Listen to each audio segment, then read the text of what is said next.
Okay, our first dashcam installation for the day mga bossing, Toyota Hilux G.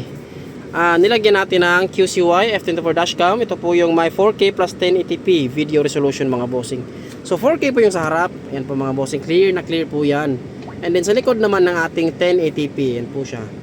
So swipe or pindot dito mga bossing, no, para mag-change view. Pwede rin sabay mga bossing, front and back camera. Ito naman ang ating reverse trigger. Kapag nilagay natin sa reverse, ayun, ma-adjust pa po yung kanyang guide. Yan, pwedeng baba. And then camera height mga bossing, meron pa tayong options. Depende po siyang preference mga bossing. Yan, balik sa neutral. And automatic po siya babalik sa dati niyang viewing. Yan mga bossing, no. So clear na clear po siya. Meron pa siyang sensors. So itong ating mga sensors mga bossing, smart driving, ADAS, BSD, and then LCA. Yun, napaka high-tech ng ating dashcam mga bossing. Ayun, no.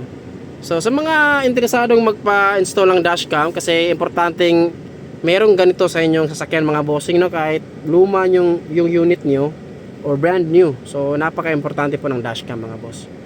Ayan po, available yan mga bossing dito sa Andres Auto Accessories, Cagayan de Oro branch. So sa mga gusto magpa-install o dito magpa-install mga bossing, free na po yung 32GB na micro SD card.